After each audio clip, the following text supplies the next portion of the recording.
Sa paglakad natin sa ating buhay Kristiyano, minsan, or yung iba siguro madalas, dumadaan sa bagyo ng buhay.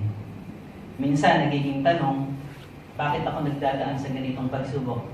Minsan siguro tinatanong nyo, mahal nga ba talaga ako ng Diyos? Dito nasusukat sa mga bagyong ito ng buhay, yung ating pananampalataya sa Diyos. Minsan sasabihin mo, bakit ang lakas ng bagyo na dumadaan sa akin, samantalang sa kapitbahay ko ambon lang? Di ba? Ano nga ba ang mga tinataboy ng tunay na pananampalataya? Kaya ang pamagat ng ating pag-aaral, it's not new to you. A question. Okay. Yung mga tumawa, nakaka-relate sila. Actually, this is really a question for each of us na pagka tayo dumadaan sa mga bagyo ng buhay, paano ba tayo nagre-react? Natatandaan niyo ba si Pastor David? Pangalan na? Okay, let us start. This will be taken from the book of Mark, and it will be taken from chapter 4, 35 to 41. Let us continue. Let us read the story. Mark chapter 4, 35 to 41. On the same day, when evening had come, he said to them, "Let us cross over to the other side." Now when they had left the multitude, they took him along in the boat as he was, and other little boats were also with him. Luke chapter 8:23, siningit ko na yan. As they sailed, he fell asleep. If you will go back to these verses, Jesus Christ was so tired because if you will look at it, kasi itong book of Mark na ito, napakabilis ng pacing niya. Minsan, nagkukwento lang siya, nasa Galilee. Pagbukas mo sa kabilang chapter, nasa Jerusalem na. Mga ganun kabibilis. And the pacing of book of Mark, makikita natin dati dito that Jesus Christ was really tired.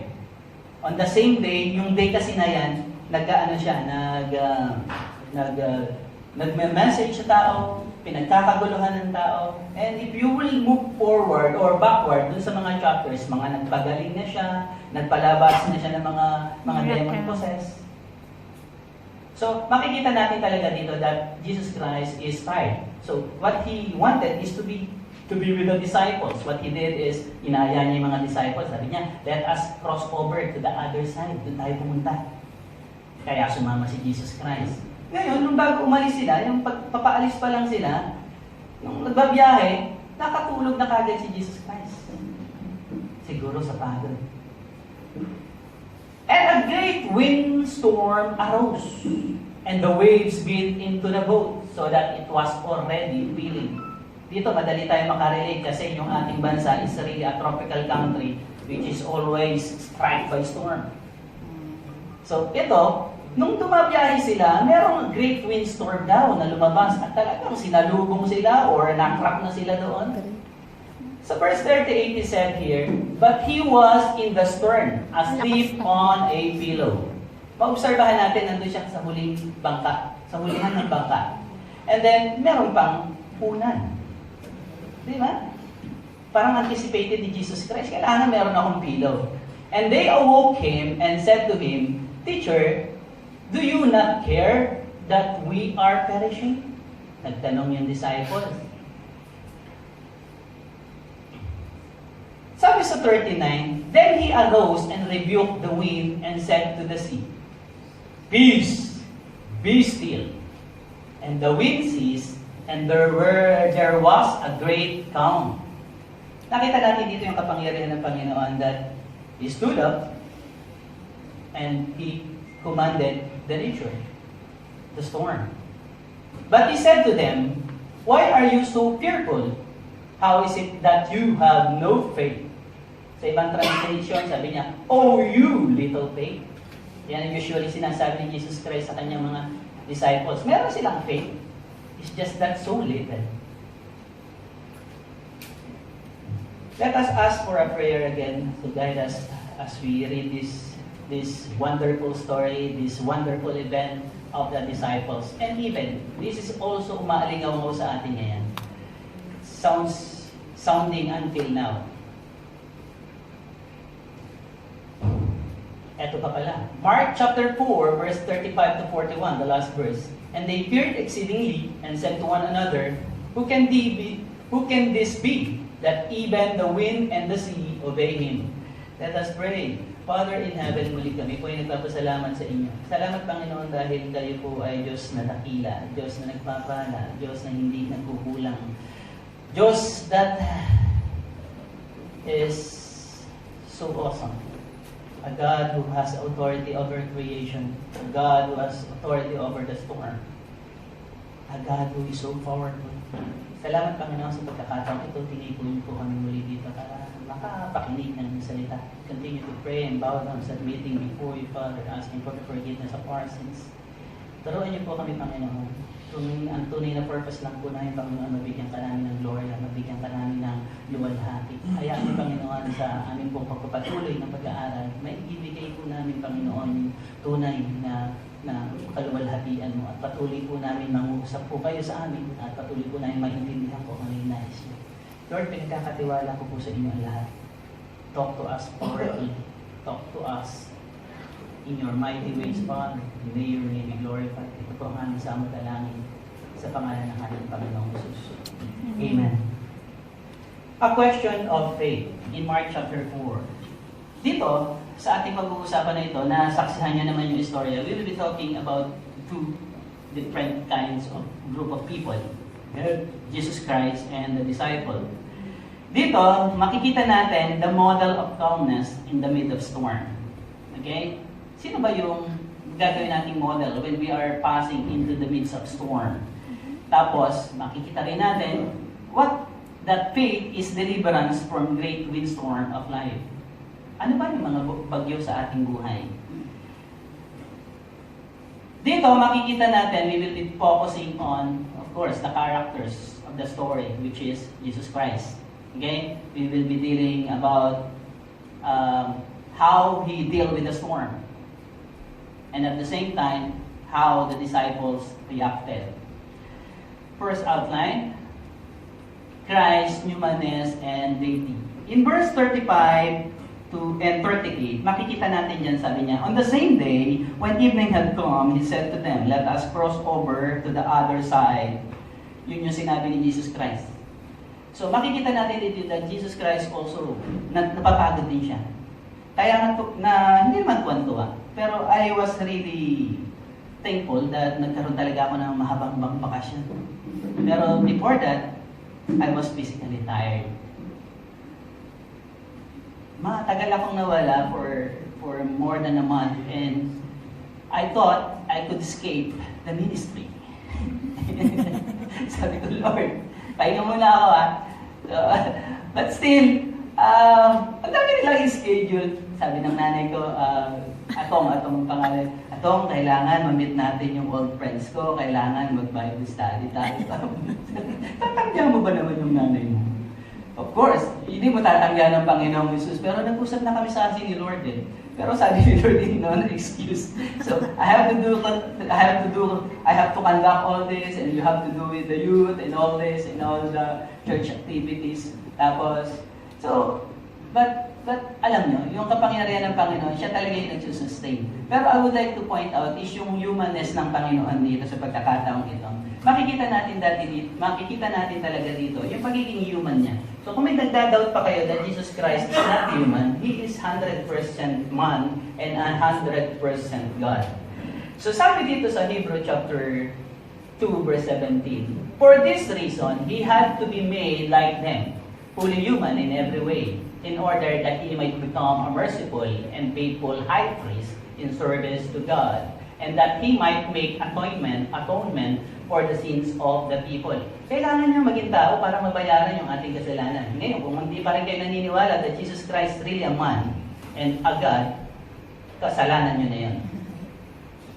Jesus Christ is a man. Kailangan niya maging man para masatisfy, ma-qualify yung salvation na yan. So malinaw na yan sa atin. Also, Jesus need rest and to be away from the crowd. Ano yung basic truth na titingnan natin dito? That Jesus is genuinely human. Truth that qualifies Him to be a mediator between man and God. Malinaw yun. Walang doubt doon. Kaya sinabi sa 1 Timothy chapter 2 verse 5, for there is one God and one mediator between God and mankind, the man Christ Jesus. Confirm. God is a man and also a God. Point number 2. Ang sabi dito, we will be focusing on the characters of the story, and which is Christ. At this point, tingnan ulit natin yung kahinahunan, yung paghilig ni Jesus Christ. Christ's peace and soundly sleep. Kanina tinitingnan ko, ano ba yung soundly sleep? Ito ba yung humihilig? Kasi soundly, parang dapat maingay. But anyway, Jesus was so exhausted that even battering of the boat did not awaken Him. Natatandaan niyo yung istorya, di ba? Ginagalaw, biniyuyugyog yung bangka, pero hindi nagigising ang Panginoong Jesus. He was so exhausted dun sa kanyang ministry. At even sa kanyang pagyuyugyog na gano'n, hindi nagigiba, hindi nagigising ang Panginoong Jesus. And He really is at peace. Naranasan niyo na ba yun? Meron kayong bagyo ng buhay, tapos payapang-payapa kayo. Itong bagyo na ito, hindi sabihin natin physically, we can symbolize this as pag-trials, yung mga pagsubok natin sa buhay. Ano yung mga pinagdaanan nyo na nakatulog ba kayo ng mahimbing? O hindi na kayo nakakatulog dahil pagka dumadaan kayo ng bagyo. But Jesus Christ, as a model of calmness, sabi dito, Christ's peace and sound sleep dito sa verse 38, tinutulugan niya lang. Naniniwala pa rin ako bago lumaot ang mga disipulo because Jesus Christ is omniscient. Kung titignan nyo yung book of John, makikita nyo yun, kasi alam niya, pati yung heart ng man. Alam ng Panginoong Jesus kung ano yung nasa sa puso ng mga tao. At yung pagpunta na yun, probably, I believe that He knows it, na mangyayari yun. It's just that He's so exhausted, kaya kailangan matulog siya ng mahimbing. So, yun yung nangyari. But, nakita natin yung kapayapaan nagmumula sa Panginoon. Kanina, sabi ko sa inyo, may dalawa tayong dapat i-focus. This is the model of calmness. Tapos yung faith that deliver us from the storms of life. So, dito, makikita natin, kung may kukuhanin kayong model, kapag kayo dumadaan sa pagsubok, kuhanin nyo ang modelo, ang Panginoong Jesus. Basahin at basahin nyo, Mark chapter 4, verse 38. Anong ginawa ni Jesus Christ during the storm? He is asleep. He is really at peace. Pag tinignan nyo pa rin ito, tulad na, sabi ni ng wisdom, which represent God, you can go to the bed without fear. You will lie down and sleep soundly. Nakita niya yan? Ang sarap-sarap na payapa yung buhay mo. Yung ang sarap-sarap na meron kang kapayapaan sa loob mo. Kasi kung ano yung nasa loob mo, yun yung lumalabas. Di ba? Makikita mo yung mga taong aburido eh. Hindi may ayos yung trabaho niya. Kasi lumalabas yung nasa loob. So, kung ano yung titignan natin, dapat unahin natin yung inward attitudes natin towards the circumstances. Kung paano tayo magre-react, ayusin natin yun. Kasi naniniwala tayo kung ano yung pumasok, yun din yung lalabas. Kung magulo yung loob mo, magulo yung labas. At gayahin natin ang Panginoong Jesus as model of calmness. You can go to bed without fear. You will lie down and sleep soundly. Totoo yan. Napatunayan ng Panginoong Jesus yan. Point number 3. Christ's pillow during a storm. Hindi ba kayo magtataka? Bakit nakauna pa si Jesus Christ? Di ba? Nagdala pa siguro talaga siya ng una. Talaga may dedicated na ulan siya para doon sa bangka na yan. Alam niyo, napakaganda kapag tinignan niyo kung ano yung nagagawa ng pillow. Pillow is something that aids comfort for sleeping. Di ba? May bagyo. Niyuyug yung bangka ng alon. Kung wala sigurong pillow, bukol-bukol na si Jesus Christ na. Pero he made it sure na meron siyang pillow to protect him and even to sleep comfortably.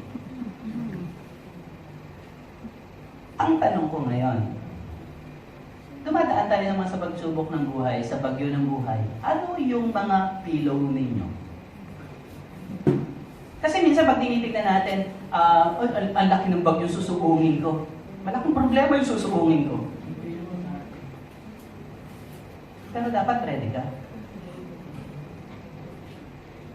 What are your pillows in life? Alam nyo, pwedeng good works.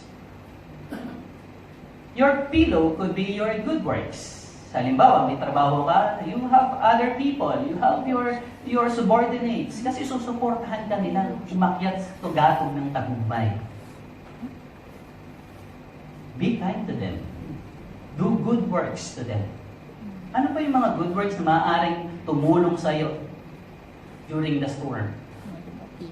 Siguro kung meron ka namang kakayanan, magpaaral ka ng mga pamangkin mo, mag-aral ka ng relatives mo. Kasi bukas makalawa, mawawalan ka din naman ng kikitain. Pero yung natulungan mo yun, baka mamaya yun naman ang kumita at matulungan ka. Natatakot tayo sa buhay na, ano kaya gagawin ko in my 10 years? Bakit ano ba ginagawa mo ngayon? Kasi yung mga tao na yun, maaaring yun din yung mga taong pwedeng bumangon sa iyo sa pagkakalubo mo.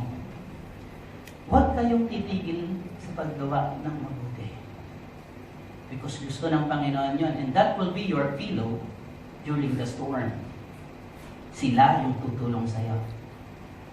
Maraming nagsasabi na we live by faith. Maraming mga Kristiyano sabi, we live by faith, hindi na ako mag-i-insurance. No.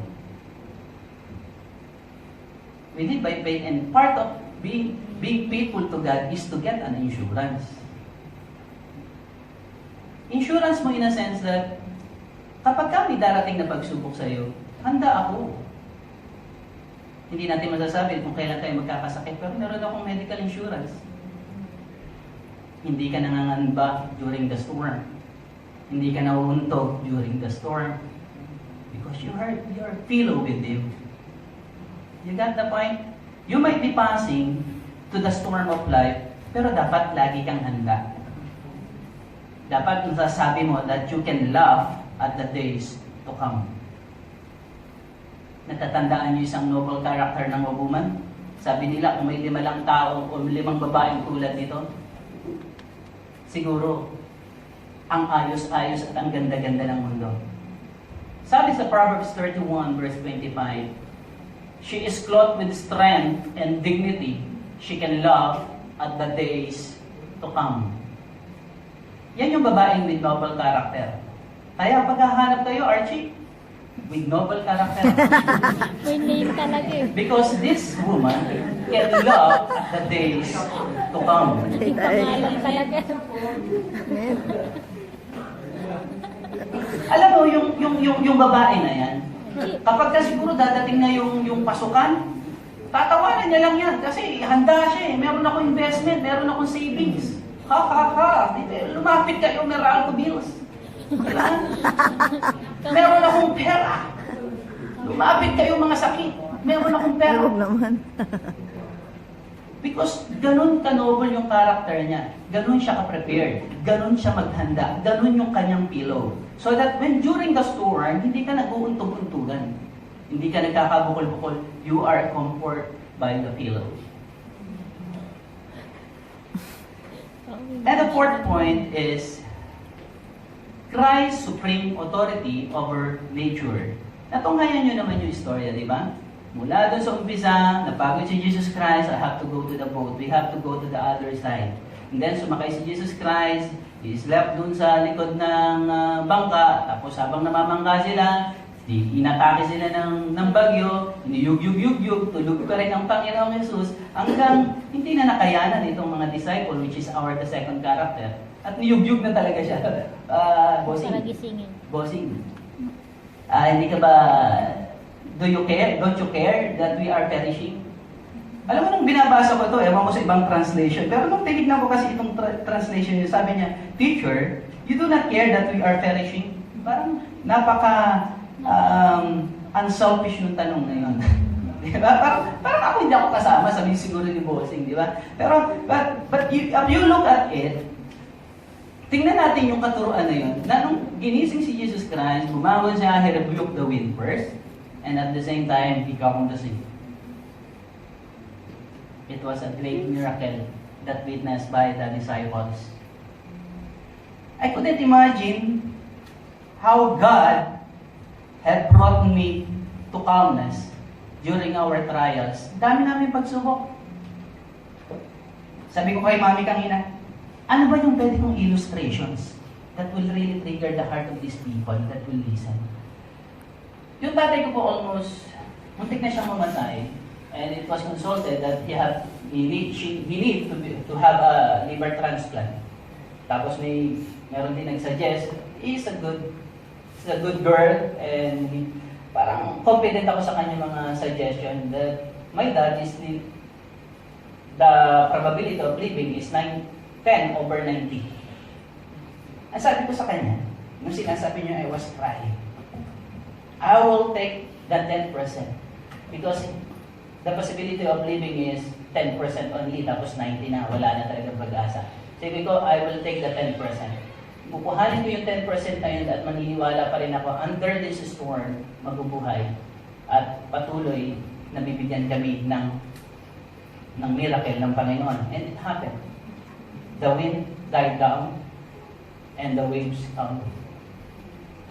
Napakagandang patotoo sa ginawa sa buhay ng aking pamilya. Isang bagay na hindi ko makakalimutan that napakasimple lang na maaari pa namin pagdaanan. Pero ito, iba talaga. Hindi walang comparable. Witness po yung pamangkin ko yan. Nasa pa ka ba ni tatay, no? Kasi kinokontrol niya yung tatay ko, malaki din yung tatay ko. Hindi niya na alam yung gagawin niya. So, talagang nananapak na siya. Parang ewan ko. He was there.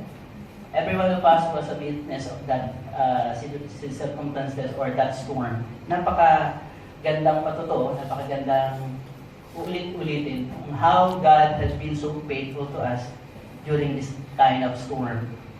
Christ's supreme authority over nature. Tandaan ninyo, if Christ has supreme authority over nature or creation, how will we respond in our storms in life?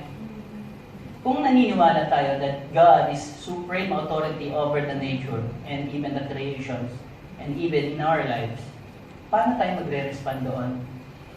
Ano yung impact niyon sa inyo, sa atin? Gaano natin idudulot o paano natin patuloy na i-offer yung ating tiwala sa Kanya? Sabi dito, sa Galatians chapter 2 verse 20, I have been crucified with Christ and I no longer live, but Christ lives in me. The life I now live is the body. I live by faith in the Son of God, who loved me and gave Himself for me. Minsan sinasabi natin na hindi ako magre-react ng ganito kasi Christ lives in me. Pero minsan pag dumadaan talaga tayo sa storm in life, nakakalimutan natin itong verse na ito. That we should deal the storm with calmness, like Jesus did in our story. And lastly, and I will end on this point, that as I told you, we will be dealing on two characters. Tapos na tayo kay Jesus Christ. What lesson can we learn from Him? And then we have to look at the second character, which is the disciples, kind of faith. Ano nga ba yung pinakita at pinamalas ng mga disciples?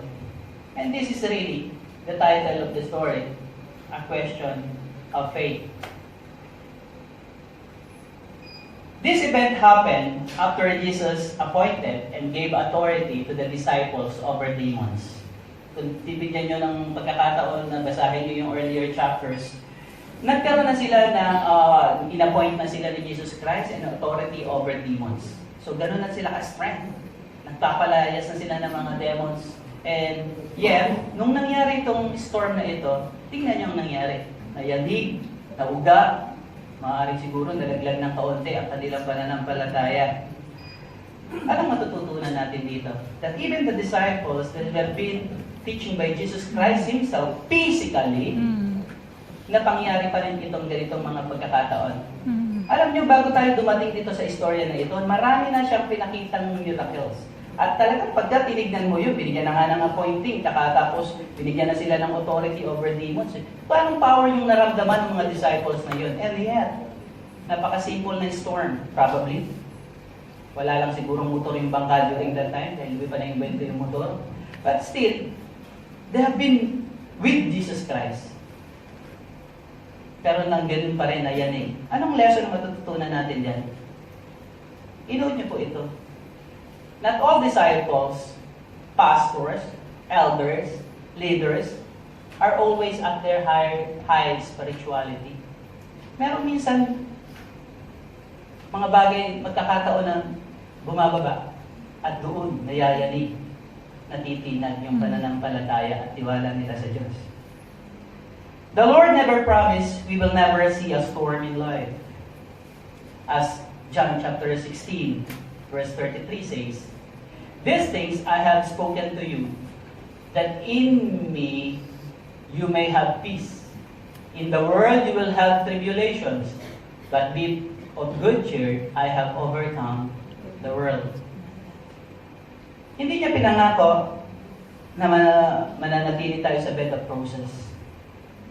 Pero pinangako ng Panginoon that He will be with you. At huwag kang matakot dahil pinagdaanan niya yung pinakamahirap na yugto ang pagdadaanan mo pa. Jesus Christ never promised that we will never see a storm in life. Rather, He promised that He will be with us in the storm. He will never leave His children alone in the midst of trouble. Pinatotoo pa yan ni Moises. At ito'y sinali niya kay Joshua nung itinali niya yung kanyang pagiging leader. Sinabi ni Moises kay Joshua at sinabi din ito sa kanya, "Do not be afraid or discouraged, for the Lord will personally go ahead of you." Nakikita niyo yan? Ano yung mga storms in life na maaaring sasabihin niyo you are doubting God's capability? He will be with you. He will neither fail you nor abandon you.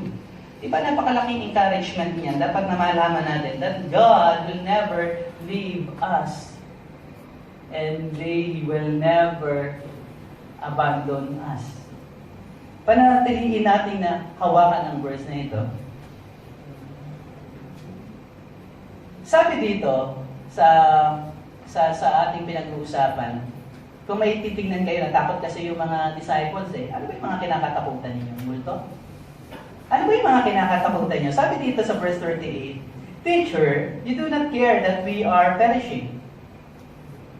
Parang tinitingnan ko nga kanya, parang napaka-irresponsible, selfish question ito. Parang, you do not care that we are perishing.